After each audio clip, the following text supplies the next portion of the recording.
우리의 구원은 누구로부터 시작했을까요? 이에 대해서 두 가지 주장이 있습니다. 한 가지는 하나님으로부터 시작되었다는 주장입니다. 이렇게 주장하는 사람들은 하나님께서 우리를 구원하셨기 때문에 우리가 믿을 수 있었다고 말합니다. 사람의 믿음보다 하나님의 구원이 먼저입니다. 또 한 가지는 사람으로부터 시작되었다는 주장이 있습니다. 이렇게 주장하는 사람들은 우리가 믿었기 때문에 하나님께서 구원해 주셨다고 말씀합니다. 하나님의 구원보다 사람의 믿음을 먼저 이야기하고 있습니다. 여러분의 생각은 어떤 게 맞는 것 같습니까? 첫 번째인가요? 두 번째인가요? 네, 성경의 주장은 첫 번째입니다. 우리의 구원은 사람이 아니라 하나님으로부터 시작되었습니다. 내가 믿었기 때문에 하나님께서 우리를 구원하신 것이 아니라 하나님께서 우리를 구원하여 주셨기 때문에 우리가 하나님을 믿을 수가 있는 것입니다. 그래서 에베소서 1장 4절과 5절 말씀은 이렇게 이야기하고 있습니다. 같이 읽겠습니다. 곧 창세전에 그리스도 안에서 우리를 택하사 우리로 사랑 안에서 그 앞에 거룩하고 흠이 없게 하시려고 그 기쁘신 뜻대로 우리를 예정하사 예수 그리스도로 말미암아 자기의 아들들이 되게 하셨으니, 하나님께서는 창세전에 우리를 선택하셨습니다. 우리가 태어나기도 전에 구원받을 자로 우리를 선택하셨고, 구원받았기에 우리가 하나님을 아버지라 고백할 수 있으며 예수님을 나의 주님이라 고백할 수가 있는 것입니다. 따라서 우리는 구원이 사람에게 달려있다고 생각하는 그 어리석음을 저질러서는 안 됩니다. 내가 믿었기 때문에 구원을 받았다고 우리는 생각해서는 안 되는 것입니다. 구원은 하나님께서 시작하시고 하나님께서 이루시는 하나님의 사역이기 때문에 그렇습니다. 하나님께서 우리의 구원을 이루는 과정, 이 구원을 이루는 순서가 있다고 말씀하였습니다. 이 일련의 과정을 구원의 서정이라 이야기합니다. 다시 한번 그것이 무엇인지 살펴보겠습니다. 이 구원의 서정은 유효한 부르심, 중생, 믿음, 회개, 칭의, 양자, 성화, 성도의 견인, 영화, 이렇게 이루어졌습니다. 지난 시간에 목사님께서 이것은 시간적인 순서가 아니라 논리적인 순서라고 우리에게 말씀해 주셨습니다. 이 구원의 서정은 각각의 국면에는 분명한 질서가 존재합니다. 그러나 이 구원의 서정의 각 국면은 시간의 순서가 아니라 논리적인 순서임을 우리는 기억해야 합니다. 1년이 지나고 1학년인 학생이 2학년이 되고 2학년인 학생이 3학년이 되는 그런 시간적인 순서가 아니라 하나님께서 우리를 부르셔서 시간이 지나면 중생을 하고 시간이 지나면 믿음을 갖는 그런 시간적인 순서가 아니라 이 모든 것이 하나로 연결되어 있는 종합 선물 세트와 같은 것임을 우리는 기억할 수 있어야 합니다. 이 성령에 의한 구원의 적용은 주관적이고 또한 개인적인 차원이기 때문에 분명히 질서는 존재하지만 하나님께서 각 사람을 부르셔서 이 구원을 이루는 모습은 다르기도 합니다. 어떤 사람은 모태신앙으로 태어나서 내가 언제 예수님을 믿었는지, 언제부터 예수님을 고백하였는지 정확하게 알 수는 없지만 어느 순간 하나님을 아버지라 고백하며 예수님을 나의 주님이라 고백하게 됩니다. 어떤 사람은 분명한 어떤 사건을 통하여서 180도 변화된 삶을 살아가는 것을 볼 수가 있게 됩니다. 어떤 사람은 믿은 것 같기도 하지만 의심이 되기도 하고 또 믿은 것 같기도 하고 의심하기도 하는 갈팡질팡하면서 예수님을 믿기도 합니다. 어떤 사람은 십자가상에서 예수님을 믿었던 이 강도와 같이 죽기 직전에 예수님을 고백하기도 합니다. 그래서 구원에 있어서 이 개인적인 경험을 일반화시키는 것을 우리는 조심해야 합니다. 이처럼 하나님께서 구원을 적용시키는 이 과정은 주관적이고 개인적인 차원이기 때문에 모든 사람이 똑같은 모양, 똑같은 방법, 똑같은 경험을 가지고 구원을 받는 것은 아닙니다. 그럼에도 불구하고 이 구원에 있어서 질서가 존재한다는 것은 구원받는 사람에게는 이 중생, 믿음, 회개, 칭의, 양자와 같은 요소들이 항상 함께 있음을 우리에게 알려주고 있습니다. 또한 구원론에 대해서 함께 나누면서 이 구원의 서정의 각각의 국면들, 이 유효한 부르심부터 시작하여서 중생, 믿음, 회개, 칭의, 양자, 성화, 전의, 영화 등을 구분하여 다루지만 우리가 이것을 배우면서 잊지 말아야 할 것은요, 이것이 여러 개의 구원을 이야기하는 것이 아니라 단 하나의 구원을 이야기하고 있다는 것입니다. 그럼으로써 우리가 늘 기억해야 될 것은 이것의 어떤 순서가 아니라 부르심을 배울 때 이 부르심을 통하여서 그리스도께서 이루시는 것이 어떤 일들인지, 중생을 배울 때 중생을 통하여서 그리스도께서 하시는 일들이 어떤 역할인지 우리는 살펴볼 수가 있어야 하는 것입니다. 그렇다면 우리가 구원론을 맨 처음 시작하면서 무엇에 대해서 함께 나누고 있습니까? 지난 시간에 우리가 그리스도의 연합에 대해서 함께 나누었습니다. 성령은 우리를 그리스도와 연합시킴으로써 그리스도가 획득하신 구원을 우리에게 적용시켰습니다. 믿음을 통하여서 그리스도를 받아들이고 의지하며 그리스도와 연합하게 하였습니다.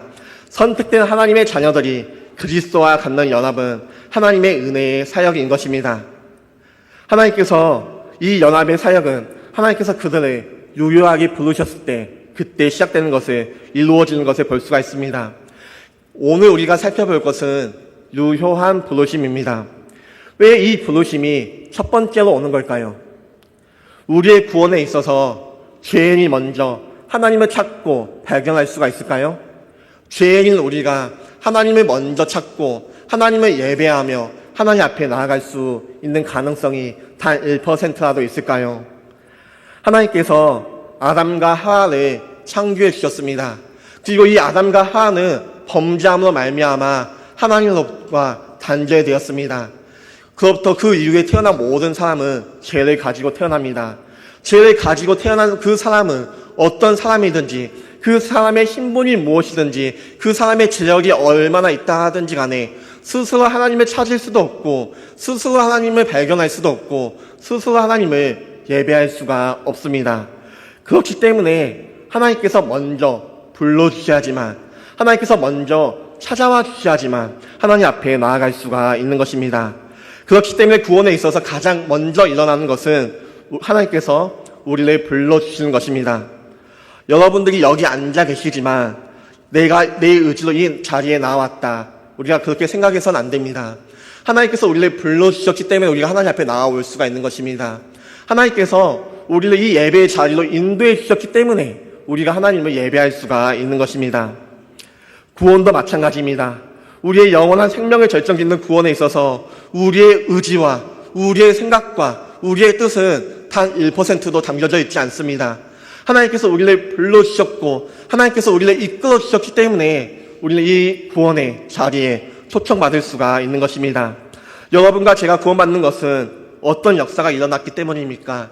하나님께서 우리를 불러주셨기 때문에 하나님의 부르심이 있었기 때문에 우리가 이 구원의 역사에 참여할 수가 있는 것입니다.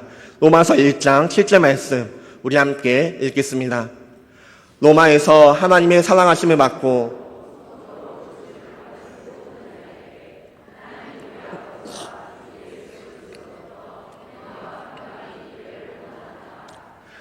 로마서 1장 10절 말씀을 보면 어떤 내용이 나오고 있습니까? 성도로 부르심을 받았다고 말씀하고 있습니다. 여러분과 저는 성도로 부르심을 받은 거룩한 하나님의 자녀들입니다. 그렇다면 하나님께서 왜 우리를 성도로 불러주셨을까요? 이 앞에서 설명하고 있죠. 하나님을 사랑하심을 받았다고 말씀하고 있습니다. 하나님께서 먼저 우리를 사랑하셨기 때문에 우리를 성도로 불러주신 것입니다. 우리가 교회에 나와 신앙생활하는데 각각 여러 가지 배경들이 있습니다. 어떤 분들은 어렸을 때부터 모태 신앙이어서 교회에 나와서 신앙생활하는 사람이 있을 것입니다. 어떤 사람은 미션 스쿨을 다니다가 어떤 사람은 군대에서 종교생활을 하다가 신앙생활을 하는 사람도 있을 것입니다. 어떤 분은 너무나도 공부하고 힘이 들어서 마음이 힘들 때 내가 한번 예수님을 믿어볼까? 라는 생각이 들어서 신앙을 가진 사람도 있을 것입니다. 각각 교회에 나오는 이유, 교회에 처음 나오게 된 이유, 예수님을 믿게 된 이유, 각각의 이유들이 있을 것입니다. 하지만 그 이전에 우리에게 중요한 이유가 있습니다. 그 이유가 뭐냐면 하나님께서 우리를 사랑하셔서 우리를 불러주셨기 때문에 우리를 성도로 불러주셨기 때문에 우리가 하나님 앞에 나아올 수가 있게 된 것입니다. 하나님께서 우리를 부르셨기 때문에 우리가 하나님을 믿을 수가 있는 것입니다. 만약 하나님께서 우리를 부르시지 않았다면 결코 우리는 하나님을 만날 수가 없고 하나님을 예배할 수가 없고 하나님 앞에 나아갈 수가 없는 것입니다. 그렇다면 하나님께서 우리를 부르시는 그 이유는 무엇입니까?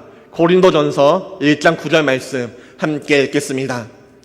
너희를 불러 그의 아들 예수 그리스도 우리 주와 더불어 조제하게 하시는 하나님을 믿으시도다.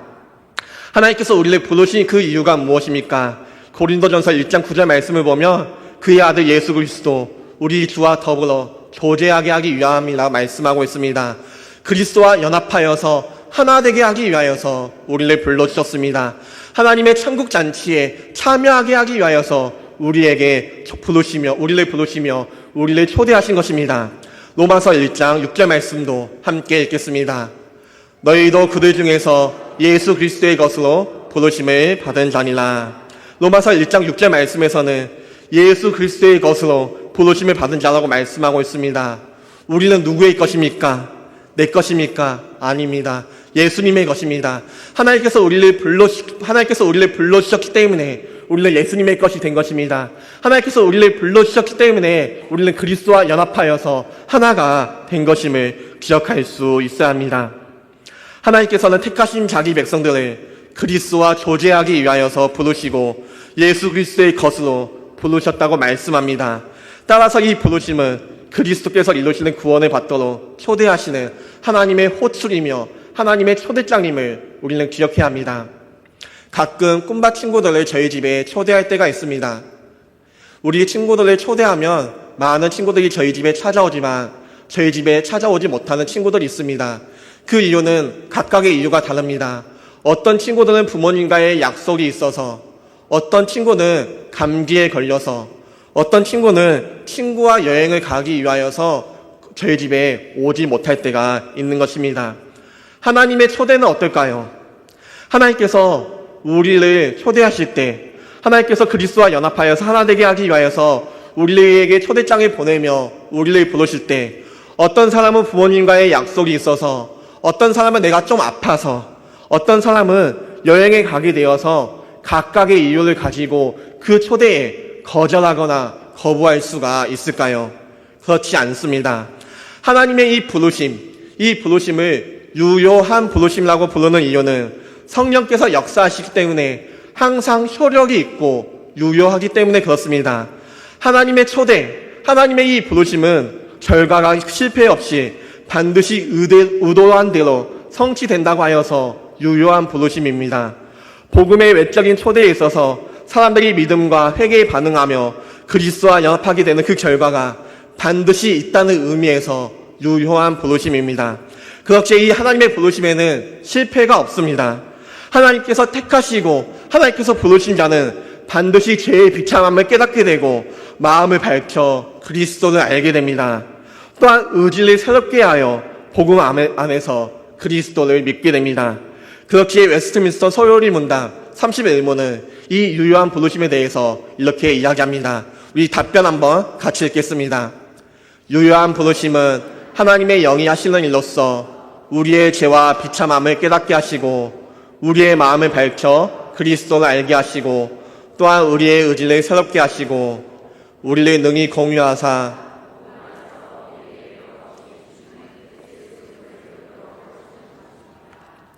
여기에서 이 유효한 부르심은 누구의 사역이라고 말씀하고 있습니까? 성령 하나님께서 하십니다. 성령 하나님께서 무슨 일을 하시냐면 먼저 우리의 죄와 비참함을 깨닫게 합니다. 전에는 내가 죄인이라는 것이 별로 와닿지 않았습니다. 교회를 10년, 20년 그렇게 오랜 시간 다녔지만 죄가 내 삶에 별로 와닿지 않았습니다.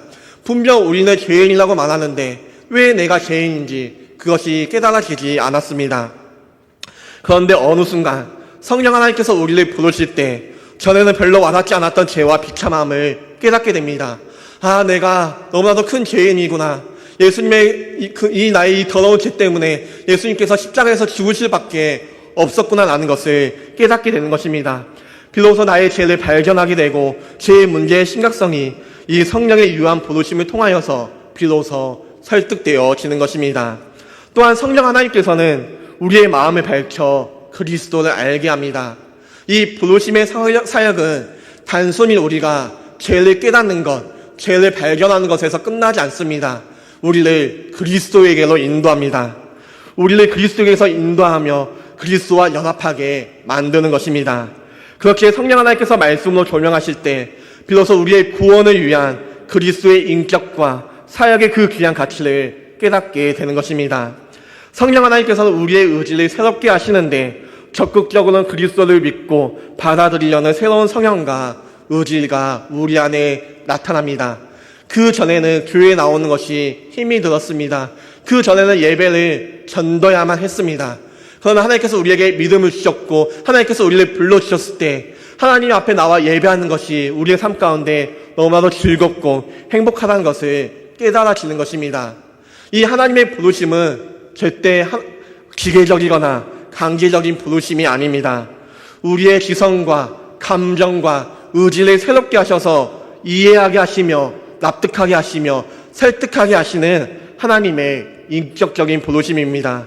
우리를 억지로 강제로 믿게 하는 것이 아니라 성령에 의하여서 우리를 설득하며 하나님의 그 은혜의 자리로 우리를 초대하는 것입니다. 그러나 성령의 일어난 인격적인 설득은 결코 실패하지 않기 때문에 유효하며 저항할 수 없는 부르심인 것입니다. 하나님이 우리를 초대합니다. 하나님이 우리를 부르십니다. 이 부르심에 우리는 저항 없이 두 손 들며 천부여 의지 없어서 손 들고 나아옵니다 고백하며 하나님 앞에 나아갈 수밖에 없는 것입니다. 이 성령의 유효한 부르심의 결과는 믿음이라고 할 수 있습니다. 이때 믿음은 우리 자신의 열정이나 자기 암시나 감정의 세기나 종교적인 열심을 이야기하지 않습니다. 그리스도를 받아들이고 그분께서 이루신 구원을 적극적으로 의지하는 것입니다. 그렇기에 이 유효한 부르심은 하나님의 은혜라고 할 수가 있습니다. 디모데후서 1장 9절 말씀 함께 읽겠습니다. 하나님이 우리를 구원하사 거룩한 소명으로 부르심은 우리의 행위대로 하심이 아니요 우리에게 주신 은혜대로 하심이라. 이 유효한 부르심은 우리가 무언가 잘해서 받은 공로나 상급이 아닙니다. 우리가 돈이 많아서 시험을 잘 봐서 어떤 선한 일을 해서 하나님께서 우리를 불러주시는 것이 아니라는 것입니다. 우리에게 어떤 자격이 있어서 하나님께서 우리를 부르시는 것이 아니라 오직 하나님의 자기의 뜻과 영원 전부터 그리스도 예수 안에서 우리에게 주신 하나님의 은혜로서 우리를 불러주신다라는 것을 기억할 수 있어야 합니다. 이 부르심의 수단은 성령과 말씀입니다. 데살로니가 후서 2장 13절 말씀 함께 읽겠습니다.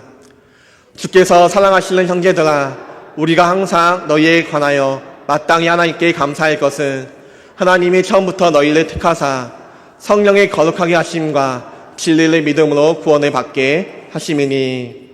하나님께서 우리를 구원하시기 위하여서 하나님께서 우리를 부르신다고 하셨는데 그 부르시는 방법이 무엇이냐라는 것입니다. 꿈에서 하나님께서 나오셔서 내가 너를 구원하였다라고 이야기하는 걸까요? 그렇지 않습니다.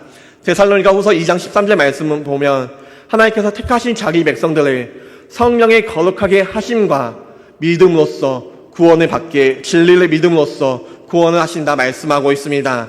그렇기에 부르심의 수단은 성령과 말씀입니다. 왜 우리가 말씀을 듣고 읽는 일에 힘써야 하는 걸까요? 하나님께서 이 성령과 말씀을 통하여서 우리를 부르시기 때문에 그렇습니다. 성령의 거룩하게 하심과 이 진리의 말씀을 믿음으로써 우리가 하나님 앞에 나아갈 수가 있기 때문에 그렇습니다. 이 유효한 부르심은 우리의 마음과 의지를 새롭게 합니다. 에스겔 11장 19절 말씀 함께 읽겠습니다. 내가 그들에게 한 마음을 주고 그 속에 새 영을 주며 그 몸에서 돌 같은 마음을 제거하고 살처럼 부드러운 마음을 주어. 이 에스겔 선지자는 성령의 역사를 예언한 선지자였습니다. 성령의 역사는 돌 같은 마음을 살처럼 부드러운 마음으로 변화시킨다고 말씀합니다. 이것이 유효한 부르심입니다.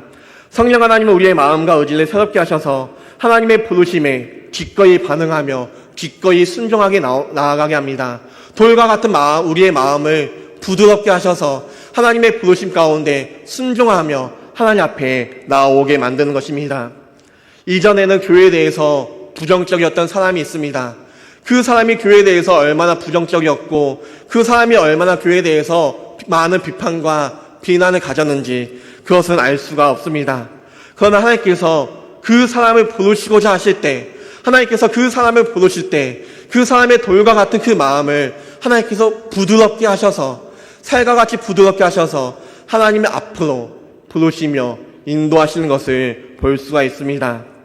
정리하면 이 유효한 부르심은 하나님께서 성령과 말씀을 통하여서 우리의 마음과 의지를 새롭게 하시는 하나님의 은혜의 사역이며 은혜의 모습임을 우리는 기억할 수 있어야 합니다. 사랑하는 성도 여러분, 오늘날 교회 안에는 구원은 사람의 노력으로 선택에 의해 시작되는 것으로 여기는 인본주의적 생각이 많이 들어와 있습니다. 또 구원에 대해서 말할 때 한편으로는 우리가 하나님의 은혜를 이야기합니다. 그러나 하나님의 은혜를 이야기하면서도 다른 한편으로는 우리의 선택과 열심에 의해 좌우되는 것으로 설명함으로써 은혜와 공로 개념을 혼합하여서 이야기할 때가 있습니다.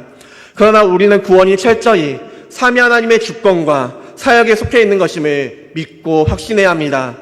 우리가 오늘 말씀을 시작하면서 우리가 믿었기 때문에 하나님께서 우리를 구원하신 것이 아니라 하나님께서 우리를 구원하여 주셨기 때문에 우리가 믿게 되었음을 말씀드렸습니다. 그렇기에 우리는 구원을 바라볼 때 사람의 관점이 아니라 하나님의 관점으로 바라볼 수가 있어야 합니다. 이 구원을 사람의 관점으로 바라볼 때, 이 구원을 공로의 관점으로 볼 때, 우리는 무언가를 잘하지 못하였을 때, 나의 신앙적인 열심이 이전과는 다를 때, 그런 나의 모습을 보면서 정말 내가 구원받은 하나님의 자녀가 맞나? 라고 늘 흔들리며 넘어질 수밖에 없습니다. 거룩하게 살기를 원하지만 그렇게 살아가지 못하는 내 자신을 바라보면서 내가 정말 하나님의 자녀가 맞을까? 라며 늘 의심하며 흔들리며 넘어질 수밖에 없는 것입니다. 당장 가르치는 사역과 전도와 양육의 열매가 없는 것을 보며 실망하고 넘어질 수밖에 없는 것입니다. 그러나 이 구원이 나의 관점이 아니라 사람의 관점이 아니라 하나님으로부터 시작되었음을 우리가 믿고 고백할 때 이 구원이 나의 행위와 공로가 들어갈 것이 전혀 없으며 오직 하나님의 전적인 은혜만이 있음을 확신할 때 우리는 하나님께 터져나오는 감사와 찬양을 올려드릴 수가 있는 것입니다. 그러므로 우리는 구원을 오직 은혜로 설명하는 성경의 관점을 잘 기억해야 합니다. 구원에 관련하여서 가장 중요한 것은 그리스도와 연합입니다. 우리의 구원은 모두 그리스도 안에 있다는 것입니다. 그리스도와 연합해 있다는 것입니다. 우리가 누리는 모든 구원의 유익은 모든 성령이 우리를 그리스도와 연합하게 하심으로써 주어진 것입니다. 그래서 성경은 항상 모든 곳에서 그리스도가 누구인지 설명하고 있으며 그리스도를 깊이 생각하라고 말씀하고 있으며 오직 그리스도만을 붙들라고 말씀하고 있습니다. 왜냐하면 우리의 모든 능력과 신앙의 핵심과 거룩한 삶의 비결이 그리스도를 알고 그리스도를 의지하며 그리스도를 붙들 때 있기 때문에 그렇습니다.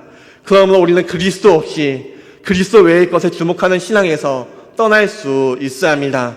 오히려 우리의 믿음과 신앙생활의 모든 중심에 항상 그리스도가 있을 수 있도록 예수님을 알고 예수님을 힘써 생각하며 배울 수 있어야 합니다.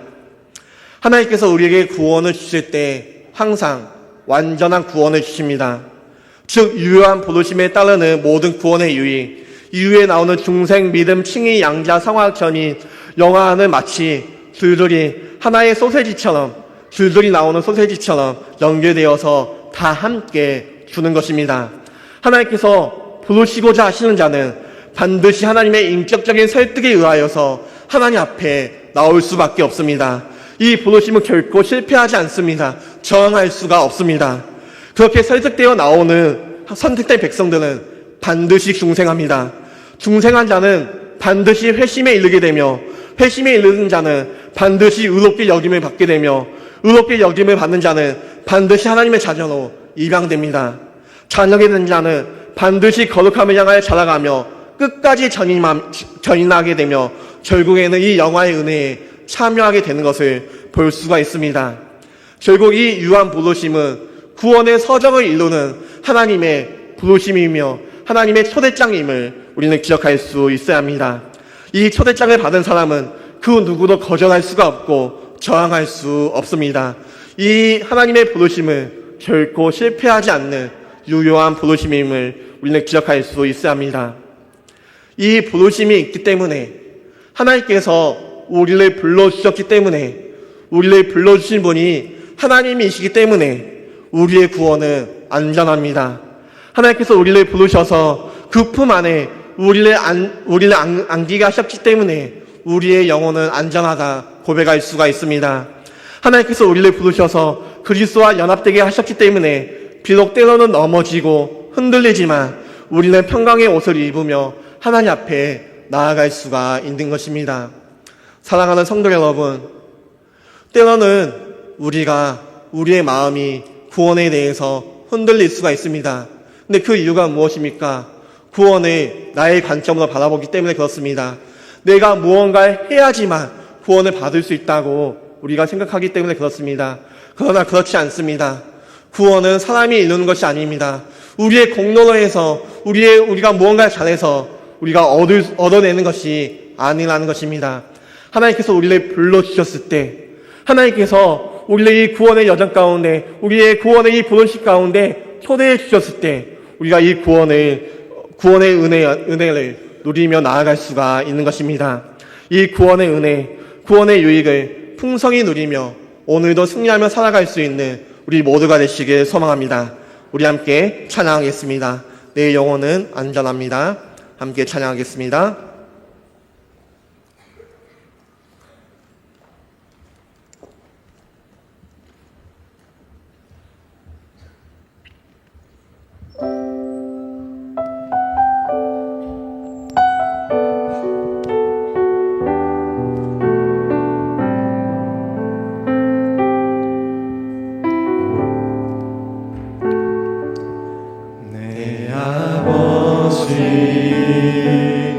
그 품 안에서 내 영혼은 안전합니다. 주 손길로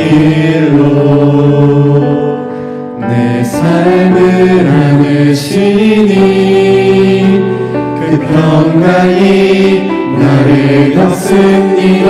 내 아버지 그 품 안에서 아버지 그 품 안에서 내 영혼은 안전합니다. 주 손길로 내 삶을 안으시니 그 평강이 나를 덮습니다. 비록 넘어지면 흔들리지만 주 내 안에 거하며 나를 붙드시니 내 생각을 주께로 돌리고 주시는 평강의 옷을 입습니다. 주 약속 안에서 내 영혼 평안해. 내 뜻보다 크신 주님의 계획 나 신뢰해. 두려움 다 내려놓고 주님만 의지해. 주 안에서 내 영혼 안전합니다. 우리 기도하겠습니다. 내 아버지 그 품 안에서 내 아버지 그 품 안에서 내 영혼은 안전합니다. 주 손길로 내 삶을 안으시니 그 평강이 나를 덮습니다. 비록 넘어지면 흔들리지만 주 내 안에 거하며 나를 붙드시니 내 생각을 주께로 돌리고 주시는 평강의 옷을 입습니다. 주 약속 안에서 내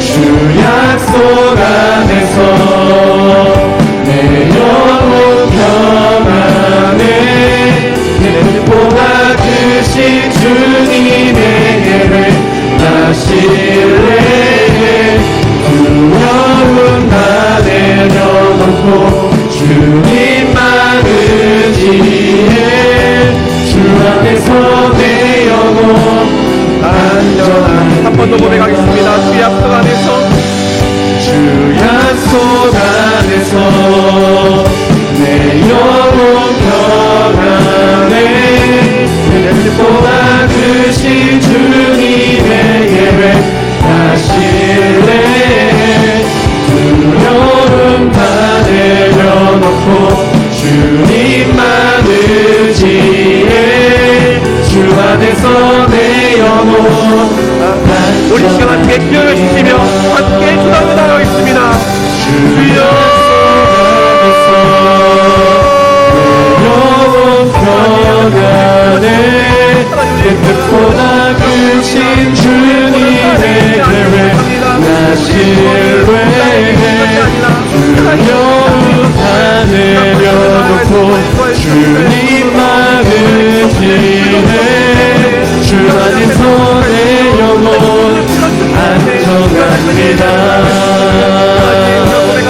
주 약속 안에서 내 영혼 평안해 내 뜻보다 크신 주님의 계획 나 신뢰해 두려움 다 내려놓고 주님만 의지해 주 안에서 내 영혼 안전합니다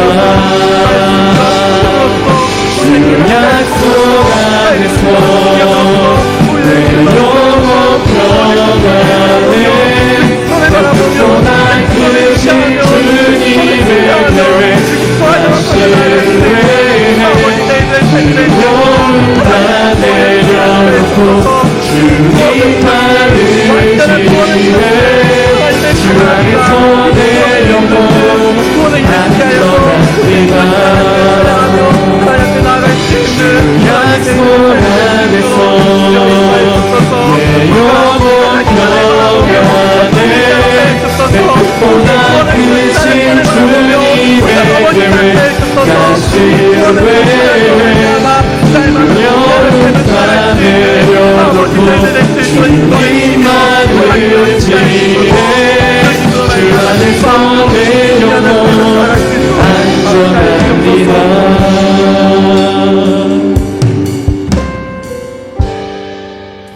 하나님 아버지, 이 구원에 있어서 우리가 낭망하지 않고 두려워하지 않는 것은 이 구원이 나에게 있는 것이 아니라 하나님에게 있음을 우리가 고백합니다. 구원은 하나님께서 이루시는 하나님의 사역임을 우리가 고백하며 나아가오니, 하나님, 우리가 나의 어떠함에서 이 구원을 찾는 것이 아니라 하나님을 바라보며 그리스도만을 바라보며 그리스도를 의지하며 나아갈 수 있는 저희들 될 수 있도록 인도하여 주시고 함께하여 주옵소서. 하나님께서 우리를 부르실 때 하나님, 우리가 두 손 들고 하나님 앞에 나아가게 하여 주옵소서. 하나님께서 우리를 부르실 때 우리가 죄의 비참함을 깨닫게 하여 주옵소서. 내가 얼마나 더러운 죄인인지, 내가 얼마나 추악하고 연약한 죄인인지 우리가 깨닫게 하여 주옵소서.